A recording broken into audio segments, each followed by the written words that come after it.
In February 14, 2002, what began as a casual Valentine's night out in Fort Worth, Texas, spiraled into a nightmare for 28-year-old Nyanuer Mary Powell. She had survived war in Sudan, rebuilt her life in America, and was simply enjoying an evening with friends, until she crossed paths with two men at a local bar. Hours later, Mary's body was found in a remote ditch, stripped, bound, and executed with a single gunshot to the head. The evidence told a story of sexual assault, cold-blooded murder, and betrayal of trust. But the most disturbing twist? One of the men convicted for her murder, Cleve Foster, insisted he didn't pull the trigger. A decorated Army veteran, he claimed his friend acted alone, yet Texas law of parties sealed his fate. It would take a decade of appeals, multiple last-minute execution stays, and one final meal before Foster's journey ended in the Huntsville death chamber. To understand how a war survivor's dream ended in violence, and what Foster's last words revealed, we have to start at the beginning. But first, hit subscribe and tap the bell icon because this is the kind of case that stays with you long after the screen fades to black.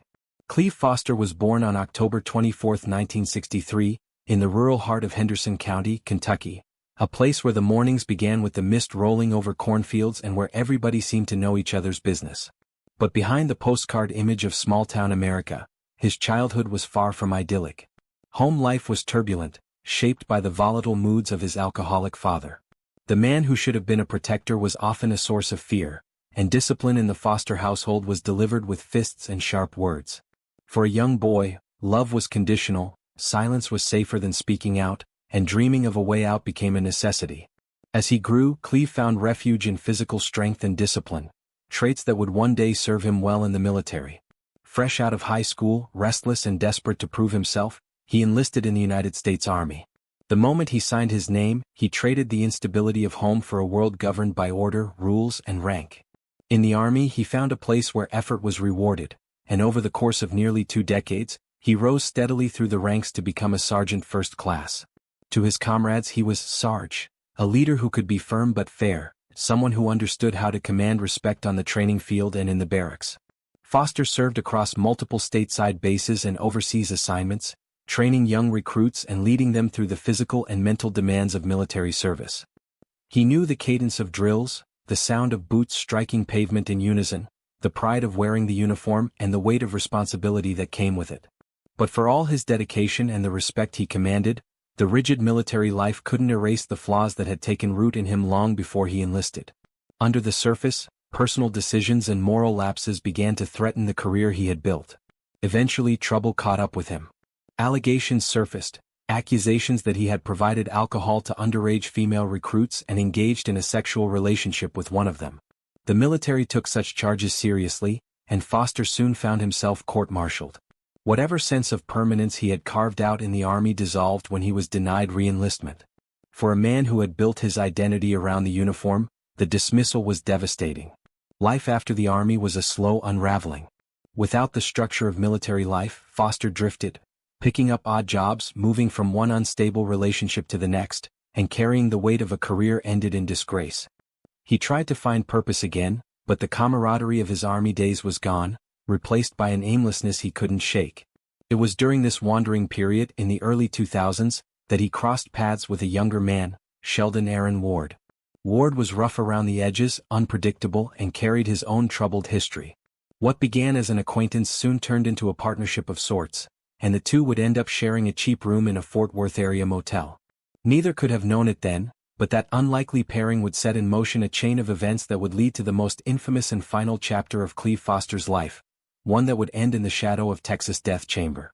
Nyanuer Mary Powell's life began thousands of miles away from the streets of Tarrant County, Texas.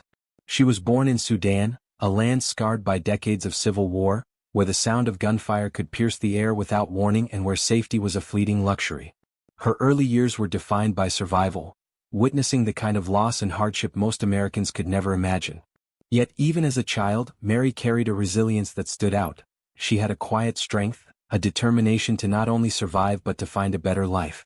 When her family finally escaped the turmoil of Sudan, they made their way to the United States, a land that promised peace, opportunity, and the chance to start over. For Mary, arriving in Texas was more than a change of address, it was the rebirth of her dreams. She enrolled in school, learned English, and began piecing together a life that she could call her own. Friends would later recall her warmth, her smile, and the way she could light up a room without even trying. She had an infectious laugh, the kind that made others forget their troubles for a while. By her late 20s, Mary had built a stable life in Tarrant County. She worked hard, balanced her responsibilities, and still made time for nights out with friends. She wasn't reckless, she was cautious, but she also believed in the good in people. For someone who had already faced war and displacement, the small dangers of everyday life in Texas felt manageable, almost insignificant. It was Wednesday night, February 13, 2002, Valentine's Day Eve, and Fat Albert's bar in Fort Worth, Texas, was buzzing with the kind of easygoing energy you'd expect from a small neighborhood watering hole. Neon Budweiser and Coors signs painted the walls in soft red and blue hues, cigarette smoke curled lazily toward the ceiling fans, and the steady hum of conversation was punctuated by the clink of pool balls and the occasional burst of laughter from regulars who'd been coming here for years. In that crowd sat 28-year-old Nyanuer Mary Powell. This night out was nothing unusual for her. Friends later recalled that she seemed relaxed, enjoying a couple of drinks and chatting casually with those around her. That's when she crossed paths with two men who would change the course of her life forever. Cleve Sarge Foster, tall, broad-shouldered, with the clipped hair and posture of a career soldier, was hard to miss. At his side was 23-year-old Sheldon Ward, wiry and restless, with a sharper, more unpredictable energy. The two had been drinking, laughing, and moving from table to table. Before long, Mary was seen talking with them. Nothing seemed tense or threatening, just strangers sharing conversation in the low-lit warmth of the bar. But as the night wound down, something shifted. Surveillance cameras captured glimpses of the trio leaving together, stepping out into the cool February air. Witnesses remembered seeing them head toward the parking lot. Mary didn't appear distressed, but no one could have guessed she wouldn't live to see the morning. Hours later, as dawn crept over rural Tarrant County, the scene couldn't have been more different. On a desolate stretch of dirt road, bordered by skeletal winter trees and open fields, a passerby made a horrifying discovery. In the shallow ditch beside the road lay Mary's nude body, her skin pale in the early morning light. A single gunshot wound to her head had ended her life. The position of her body and the duct tape found discarded nearby told detectives she had been restrained before she was killed. The bitter February cold had preserved enough physical evidence for investigators to know they were dealing with a sexual assault followed by an execution-style killing. The brutality of the crime set off a wave of urgency within the Fort Worth Police Department. Detectives worked quickly, canvassing Fat Alberts, pulling security footage, and interviewing everyone who had been there that night.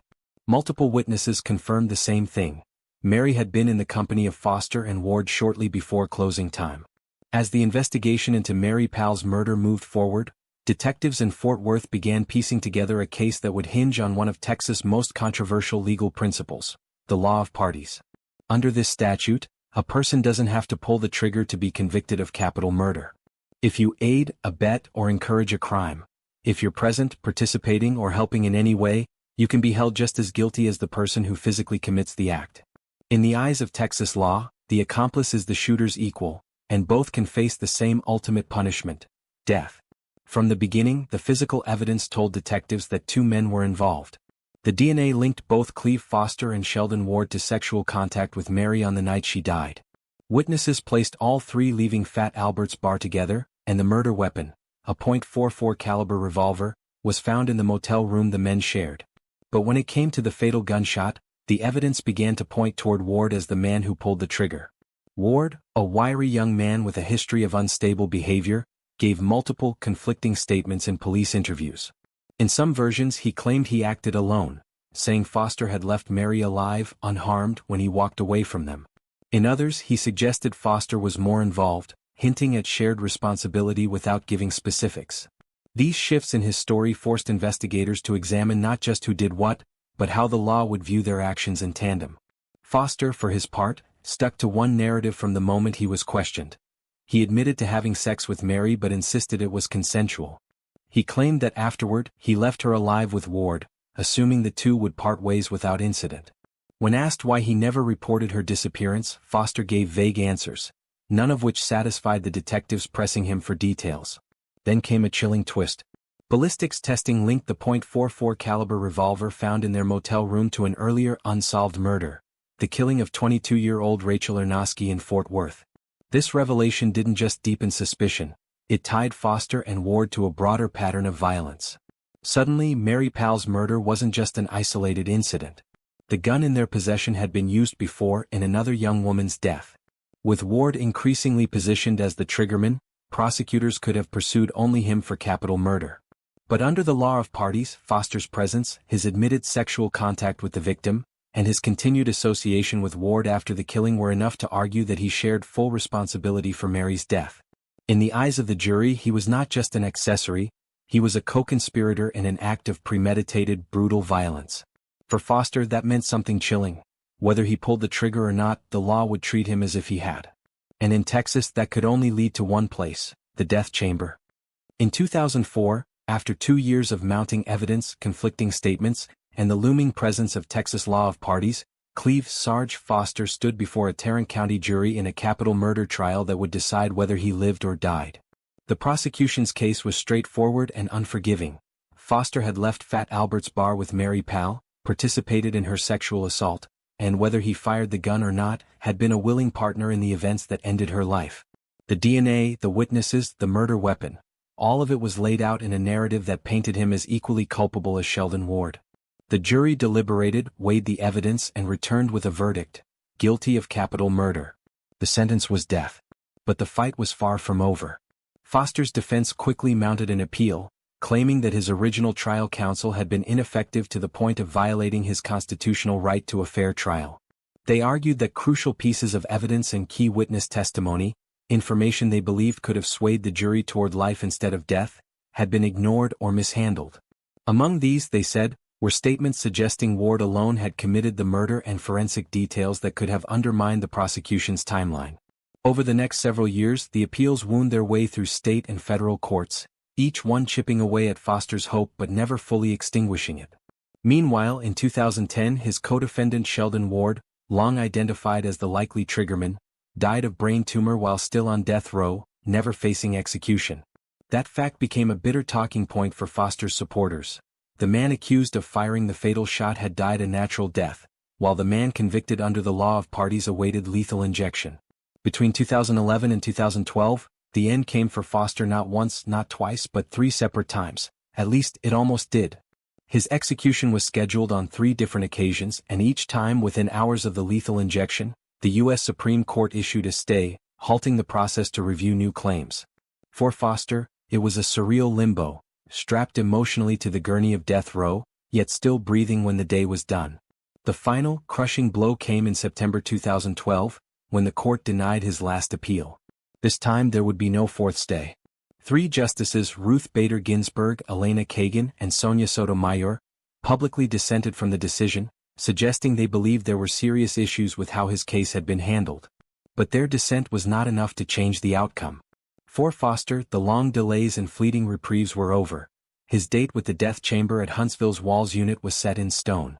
September 25, 2012, inside the fortified walls of Huntsville's Walls Unit, Cleve Sarge Foster awoke to his final morning, the slow tick of the clock marking the last hours of a life measured now in minutes rather than years. The air in the death watch cell was heavy with the knowledge that there would be no 4th reprieve, no late-night call from the Supreme Court as there had been before. The appeals had run their course. For the 4th time in his decade on death row, an execution date had been set, but unlike the first 3, this one would not be interrupted. In those final hours, Foster maintained a calm, almost reflective demeanor, spending much of the day speaking with his spiritual advisor and his family. Through glass partitions and face-to-face visits, he offered messages of faith and comfort, avoiding any discussion of guilt or innocence. He spoke about his belief in God, about love, and about the peace he hoped to find beyond the walls of the prison. By the early afternoon, prison staff offered him what Texas now serves all condemned inmates, the same meal given to every prisoner in the unit. Years earlier, the state had ended the long-standing tradition of allowing a special last meal after public criticism. Now there were no custom orders or indulgences. Foster ate quietly, the food unremarkable, yet symbolic of the state's policy that in these final moments, the condemned were no different from the rest of the prison population. As the sun lowered in the sky, Foster was escorted from his cell to the pale green death chamber, the leather straps on the gurney waiting to secure his body in place. Witnesses filed in, members of the press, prison officials, family of the victim, and Foster's own relatives, taking their seats behind the glass. The warden asked if he had any final words, and Foster spoke clearly, his voice steady. "I love you all," he began, turning toward his loved ones. "I'm looking to leave this place on wings of a homesick angel, ready to go home to meet my Maker. What a friend we have in Jesus. Oh my God, I lay in awe 'cause I love you, God." In the seconds before the single lethal dose of pentobarbital began its silent course through the IV lines, he continued, "When I close my eyes, I'll be with the Father. God is everything. He's my life. Tonight I'll be with him." He did not proclaim innocence. He did not admit guilt. Instead, he turned to the relatives of his victims and said, "I don't know what you're going to be feeling tonight. I pray we'll all meet in heaven." At 6:43 p.m. the official pronouncement came: Cleve Foster was dead. Outside, the Texas evening faded into darkness, but inside, the echoes of his final words hung in the still air, leaving behind a case that remains a flashpoint in the debate over justice, morality, and the law of parties. As the heavy steel door of the Texas death chamber swings shut for the last time on Cleve Foster, the story leaves us with a haunting juxtaposition: two lives forever bound together in tragedy. On one side, Nyanuer Mary Powell, a 28-year-old refugee who had fled civil war in Sudan, only to meet a violent end in the very place she sought safety. On the other, Cleve Sarge Foster, a decorated Army veteran whose life unraveled in the shadows of his choices, ultimately leading him here, under the harsh fluorescent light of the execution chamber. Their paths could not have been more different, yet they converged on a single Valentine's Day night in Tarrant County, setting in motion a chain of events that would ripple through courts, families, and headlines for more than a decade. And as we close, one question still lingers: does Texas law of parties ensure that justice is done, or does it open the door to executing those who may not have pulled the trigger? If this story has stayed with you, let us know your thoughts in the comments below. Hit the like button, share this video with others who follow true crime, and subscribe for more jaw-dropping stories that pull back the curtain on the darkest corners of human nature, because this is far from the last case that will make you question where justice begins and where it ends.